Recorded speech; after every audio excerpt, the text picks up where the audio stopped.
Students, तो देखिए हम लोगों ने कल पार्टनरशिप का साझेदारी चैप्टर पार्टनरशिप का हमने पार्ट 1 किया था। ठीक है, पार्ट 1 में हमने आपको शुरू से बताया था कि हम इसको कैसे बनाएंगे, कैसे समझेंगे, इसमें पार्टनरशिप कितने प्रकार के होते हैं, वो कितने तरह से हम पार्टनरशिप को समझते हैं, कौन कितने महीने तक लेगा, अगर समय बराबर होगा तब हम उसे कैसे बनाएंगे, और मतलब इस तरह के मैंने आपको शुरू में बताए थे। ठीक है, अगर आप डायरेक्टली सेकंड पार्ट देख रहे हो तो ये बिल्कुल भी मतलब आपको समझ में मतलब थोड़ा बहुत आएगा, लेकिन अगर आप पहले पार्ट 1 देख लोगे तो आपको पार्ट 2 बहुत अच्छे तरीके से समझ में आएगा। ये मैं अपने लिए नहीं, ये मैं आपके लिए कह रही हूँ। और हाँ, ये क्वेश्चन उन सभी बच्चों के लिए है जो जितने भी बच्चे कंपटीशन की एग्ज़ाम की तैयारी कर रहे हैं या किसी भी कम्पिटिटिव एग्ज़ाम की तैयारी कर रहे हैं, उनके लिए ये क्वेश्चन है। ठीक है, ये सभी तरह के एग्ज़ाम में आते हैं इस तरह के क्वेश्चन, तो आपको लंबा क्वेश्चन देख के डरना नहीं है। ठीक है, और इस तरह के क्वेश्चन स्टूडेंट को पढ़ने में थोड़ा अजीब सा लगता है, लेकिन उसको हम बहुत आसान तरीके से सॉल्व करेंगे। बस आपको क्वेश्चन का मीनिंग समझना होगा कि क्वेश्चन हमें क्या कह रहा है। ठीक है, क्वेश्चन का मतलब समझेंगे और फिर हम इस क्वेश्चन को आगे बनाएंगे। तो चलिए इस क्वेश्चन को हम बनाना शुरू करते हैं। कैसे बनाएंगे, क्या बोला है, ए ने एक व्यापार 2000 लगाकर शुरू किया। यानी ए जो है वो एक काम शुरू करता है जिसमें वह सबसे पहले 2000 रुपये लगाता है। ठीक है, ए ने कार्य को शुरू किया है जिसमें वो 2000 रुपये लगाता है। 3 माह बाद बी ने भी उस व्यापार में 4000 रुपये लगाए। यानी कि 3 महीने बाद जो है वो बी आ जाता है और वो भी 4000 रुपये लगाता है। ए ने 2000 रुपये लगाए थे और बी 4000 रुपये लगाता है, लेकिन वो 3 महीने बाद आता है। ठीक है, आगे क्वेश्चन क्या है, सी ने 10,000 रुपये केवल 2 माह के लिए लगाए हैं। सी ने 10,000 रुपये केवल 2 महीने के लिए लगाए हैं। अब आपको समझना होगा कि केवल 2 महीने के लिए, यानी कि कोई भी 2 महीना हो सकता है, या तो बीच का 2 महीना हो या लास्ट का 2 महीना हो, कोई भी 2 महीना हो सकता है। तो ये सिर्फ 2 महीने के लिए 10,000 रुपये लगाता है। यदि एक वर्ष के अंत में उन्हें 5600 रुपये का लाभ हुआ हो तो प्रत्येक का हिस्सा बताना है। हमें प्रत्येक का हिस्सा बताना है कि प्रत्येक आदमी को कितने रुपए उसे लाभ होंगे। तो चलिए इस क्वेश्चन को हम कैसे बनाएंगे ये देखते हैं। हमने पहले क्लास में हमने क्या बताया था कि किसी का भी जो पूंजी होता है और जो समय होता है उसको गुना करके क्या निकलता है, हमारा लाभ निकलता है। डायरेक्टली गुना करके, रियल वैल्यू को गुना करके नहीं, बल्कि उसके रेशियो को गुना करते हैं, उसके रेशियो निकाल के तब वो जो है उसका लाभ प्रतिशत होता है। तो हम उसी तरीके से इस क्वेश्चन को बनाएंगे जैसा हमने कल पढ़ा था। ठीक है, तो चलिए अब क्वेश्चन की तरफ आते हैं। क्वेश्चन में देखते हैं ए जो है वो कितना रुपये लगा रहा है, 2000 रुपये लगा रहा है। ठीक है, 2000 रुपये लगा रहा है। बी जो है वो कितना रुपये लगा रहा है, 4000 रुपये लगा रहा है। और सी जो है वो कितना रुपये लगा रहा है, 10,000 रुपये लगा रहा है। ठीक है, तीनों ने अलग अलग पैसे लगाए हैं। ठीक है, और इन्होंने बी जो है वो पूरा, ठीक है, 1 वर्ष के अंत में, तो 1 वर्ष के लिए ए जो है वो 2000 रुपये लगाया है। कितने के लिए, 1 वर्ष के लिए। यानी इसका समय जो कितना है वो टोटल 12 महीना है। यानी हमने रियल वैल्यू को और समय को, यानी पूंजी को और समय को मल्टीप्लाई कर दिए हैं, तो ये आपका लाभ का निकल जाएगा। अगर हम इसका रेशियो निकालेंगे तो फिर लाभ का वो रेशियो निकलेगा। ठीक है, अब बी जो है वो 4000 लगाया है 3 माह बाद, यानी कि 3 महीने बाद। तो बी जो है वो कितने महीने के लिए पैसे लगाया है, बी ने 9 महीने के लिए पैसे लगाया, क्योंकि 12 तो टोटल महीना होता है और वो 3 महीने के लिए 3 महीने बाद पैसे लगाए, यानी कि वो 9 महीने के लिए पैसे लगाया है, क्योंकि हमें लाभ जो है वो 1 वर्ष के अंत में दिया गया है। अब 10,000 बोला, सी ने केवल 2 माह के लिए पैसे लगाए हैं, तो सी जो है वो केवल 2 महीने के लिए ये पैसे लगाता है। ठीक है, यहाँ तक तो आपको कोई दिक्कत नहीं होगी। बस हमने जो रियल वैल्यू, जो जितनी पूंजी लगाया है और जितने महीने के लिए लगाया है, बस हमने वही लिखा है। ठीक है, इसके बाद क्या करेंगे, इसका हम रेशियो निकालेंगे। रेशियो क्या है, ये 3 0 से ये 3 0 और ये 3 0, ये आपका यहाँ तक खत्म हो गया। अब यहाँ पे क्या बच गया, देखिए, ये 2 से ये 4 कट जाएगा और फिर ये 2 खत्म हो जाएगा। 2 खत्म हो गया। अब देखिए और कुछ खत्म हो रहा है। हाँ देखिए, 2 से यहाँ भी 6 बार में, ये 1 बार में, ये 5 बार में। तो आपका अब कितना आ गया, इधर से 6 एकम 6, यहाँ पे आ जाएगा 9 एकम 9 और यहाँ पे आ जाएगा 5 एकम 5। यानी ये जो रेशियो है आपका, ये जो रेशियो है वो किसका रेशियो निकला है, ये रेशियो जो है वो लाभ का रेशियो निकला है। ठीक है, हमने पढ़ा था, अब तो ये आगे इसका तो कटेगा नहीं, तो यही जो है वो इसका रेशियो हो गया लाभ का। अब लाभ का रेशियो निकलने के बाद फिर हम क्वेश्चन में देखेंगे कि एक वर्ष के अंत में उन्हें 5600 रुपये का लाभ हुआ है, 5600 रुपये का उन्हें लाभ होता है, लेकिन हमें कितने का लाभ लग रहा है, हमने कितना लाभ निकाला है, 9 और 6 15, 15 और 5 20, हमने कितने का लाभ निकाला है, 20 का लाभ, यानी कि जो हमें 20 लग रहा है, जो हमें 20 लग रहा है वो रियल में कितना है, 5600 के बराबर है। ठीक है, तो इसको एक की वैल्यू निकाल लेंगे, कितना हो जाएगा, 2 8 और 0, यानी एक की वैल्यू जो है वो कितना निकलेगी, 280 रुपये। ठीक है, ये 280 रुपये जो है वो एक की वैल्यू। अब हमें क्या बोला है, तो प्रत्येक का हिस्सा बताओ, हमें प्रत्येक का हिस्सा बताना है। तो लाभ 6 है, ए का लाभ 6 है, तो इसका हिस्सा कितना हो जाएगा, 280, इसका भी, तो इसका कितना हिस्सा हो जाएगा, 0, 8 6 48 और 4 12 4 16, यानी इसका जो है वो कितना हो जाएगा, 1680। और बी का जो है लाभ वो कितना हो जाएगा, 280, यानी 0 और 8 9 72, 2 हाथ में 7 बच गया, और 18 और 7 कितना हो गया, 25, यानी कि ये हो गया 2520। और सी का लाभ कितना है, तो सी का लाभ 5 है, इसको भी हम 280 से गुना कर देंगे तो कितना हो जाएगा, 0 40 का 0 4 10 और 4 ये 14 14। ठीक है, इसका जो लाभ है वो हो गया 1680 रुपये ए का, 2520 बी का और 1400 रुपये सी का। तो इस तरह से हमने तीनों का लाभ निकाल लिया, क्योंकि हमें क्वेश्चन में बोला था कि हमें प्रत्येक का लाभ निकालना है, लेकिन आपको एग्जाम में कभी बोलेगा सी का निकालो या बी का निकालो या ए का निकालो, इस तरह से बोलेगा। ठीक है, क्वेश्चन में आपको कभी भी जब भी आप इस तरह के क्वेश्चन बनाओ तो बस आप जो मैंने पहली क्लास में बताया था, देखिए जो भी हम पहली क्लास में जो भी चीज़ें बताते हैं ना, वो आपका उस चैप्टर के पूरा लास्ट तक वो चीज़ को हम यूज़ करेंगे।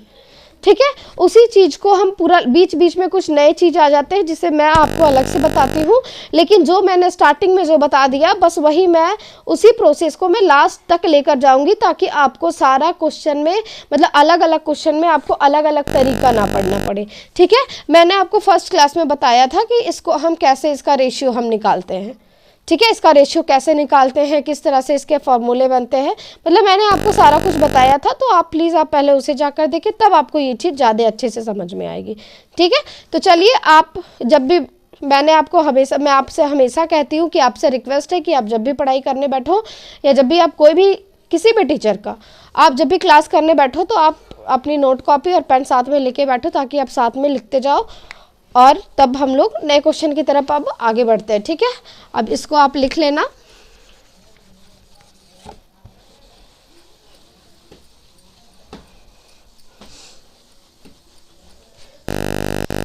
नए क्वेश्चन में इससे थोड़ा डिफरेंट है, तो हम इसे पूरा इरेज करना होगा।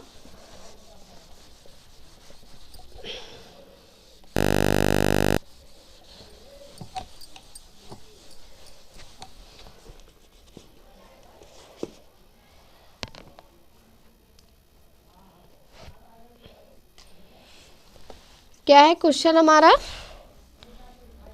ए और बी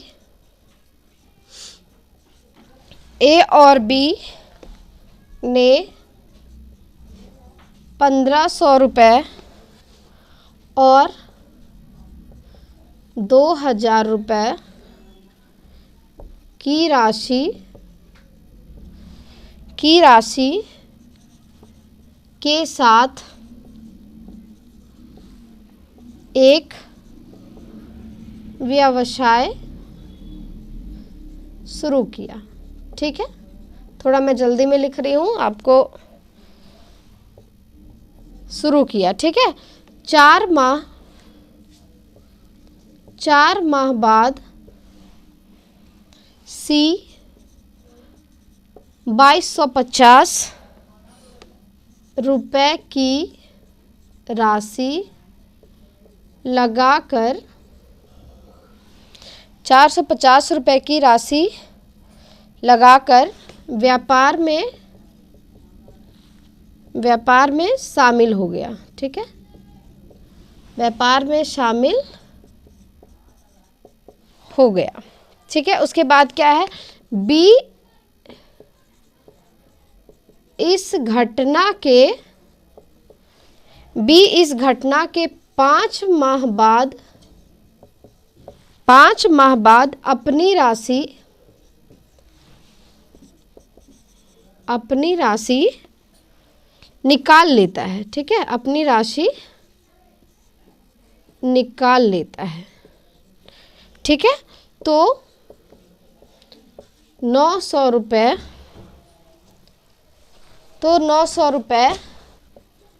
के लाभ में बी का हिस्सा बताए। ठीक है, देखिए ये है आपके सामने एक नया क्वेश्चन। ठीक है, थोड़ा जल्दी जल्दी में लिख रही हूँ इसलिए राइटिंग में थोड़ा अलग है। ठीक है, देखिए क्या है इस क्वेश्चन में। ए और बी ने 1500 और 2000 रुपए की राशि के साथ एक व्यवसाय शुरू किया।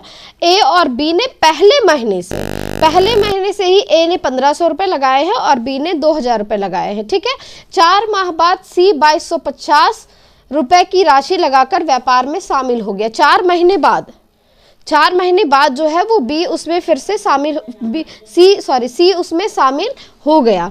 बी इस घटना के, यानी ये जो घटना हुई है उसके 5 माह बाद अपनी राशि निकाल लेता है, यानी 5 महीने बाद वो अपनी राशि को निकाल लिया है। ठीक है, तो 900 रुपए के लाभ में बी का हिस्सा हमें बताना है। तो इस क्वेश्चन को हम कैसे बनाएंगे वो देखिए, सेम वही प्रोसेस है, बस आपको थोड़ा सा इसमें अलग है। ए जो है वो कितना का राशि लगाया है 1500 का, बी ने कितना का लगाया है 2000 का, और सी ने कितने का लगाया है,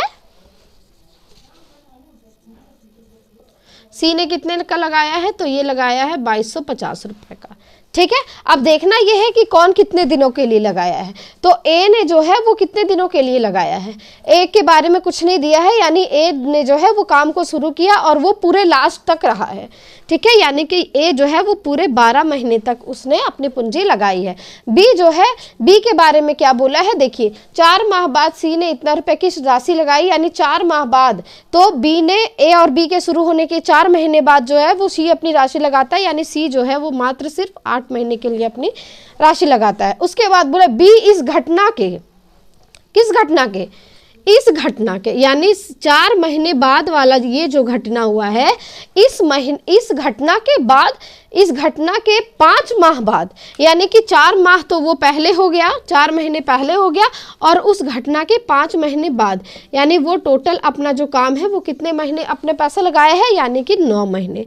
ठीक है, 9 महीने। आपको यही चीज बस इस क्वेश्चन में थोड़ा अलग था, डिफरेंट था, इसी को आपको समझना है कि 4 माह बाद सी, और इस घटना के बाद, यानी ये बी वाला जो सी वाला जो घटना हुआ है, इसके 5 साल बाद बी जो है वो अपनी राशि निकाल लेता है। तो 4 महीना इसका और 5 महीना ये, यानी 4 और 5 9 महीने, 9 महीने तक उसने अपनी राशि को उसमें लगाया है, इस व्यापार में लगाया है। अब देखिए हम क्या करते हैं, तो बोला है इसका 900 का लाभ हुआ है जिसमें बी का हिस्सा हमें बताना है। अब सबसे पहले हम क्या करते हैं, इसका रेशियो निकालते हैं। रेशियो कैसे निकालेंगे देखिए, 1 0 1 0 1 0। आपको कैलकुलेशन थोड़ी जल्दी जल्दी करनी होगी। ठीक है, देखिए ये हो गया कितना, 25 छक 150, ये 25 8 200, और ये 25, ये हो गया 9। ठीक है, अब और कुछ, चलिए इसको अब हम मल्टीप्लाई कर लेते हैं। ये हमारा क्या निकलेगा, लाभ का रेशियो निकलेगा, लाभ का रेशियो निकलेगा 12 छक, ये हो गया 72, और ये 8 9 72, और ये भी हो गया 8 9 72। अरे ये तो सेम ही आ गया, चलिए सेम आ गया, कोई बात नहीं। तो इसकी रेशियो कितनी होगी, यानी 1 1 और 1, इसकी रेशियो 1 होगी। ये 900 है, ठीक है, 900 है, तो 900 जो है लाभ हुआ है, लेकिन हमें कितना लग रहा है, 1 1 1, यानी टोटल लाभ कितने का हुआ है, 3 का लाभ हुआ है। लेकिन क्वेश्चन में क्या कह रहा है कि लाभ जो है वो 900 का हुआ, यानी 1 बराबर कितना हो जाएगा, 300। 1 बराबर कितना हो गया, 300, यानी इसका भी लाभ जो है वो 300 होगा, और इसका भी लाभ जो है वो 300 ही होगा, क्योंकि 300 एकम 300 ही होगा, और इसका भी लाभ 300 होगा। ठीक है, हमें क्वेश्चन में क्या बोला था, क्वेश्चन में हमें सिर्फ बी का निकालने बोला था, कि इसका लाभ निकालने बोला था। ठीक है। इसका लाभ निकालने बोला था, लेकिन हमने तीनों का लाभ निकाल दिया है, ठीक है, कोई बात नहीं। आप भी एग्जाम में बस ऐसे ही बनाना।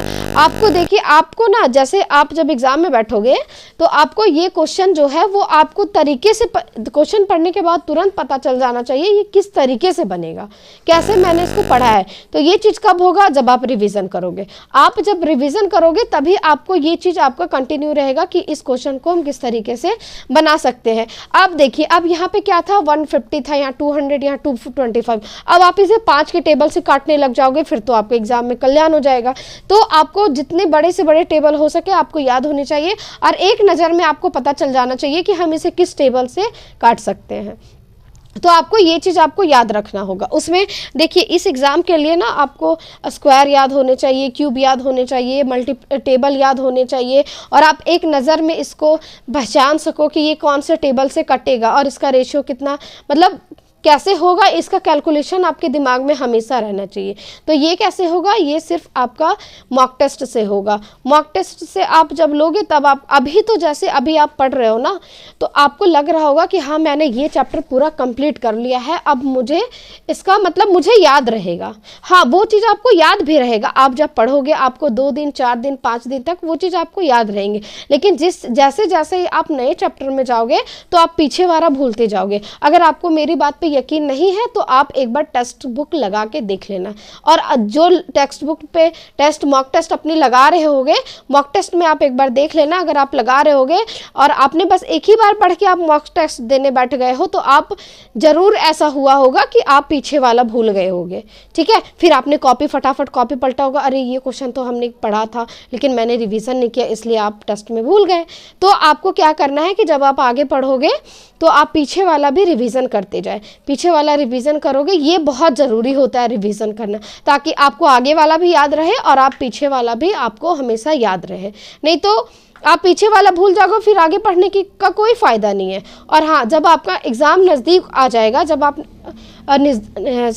आपका एग्ज़ाम का डेट जब करीब आ जाएगा, तो आप क्या करना, जहाँ तक आपने पढ़ा है बस वहीं तक आप पढ़ना। ये नहीं कि आप एग्ज़ाम नज़दीक आ गया, अरे मैंने ये टॉपिक नहीं पढ़ा था, अब मैं नए टॉपिक को फिर उस समय शुरू करना पड़ना, तो जो आपने पहले पढ़ा वो भी भूल जाओगे, और जो नए टॉपिक पढ़ोगे वो तो बिल्कुल याद ही नहीं रहेगा, ठीक है।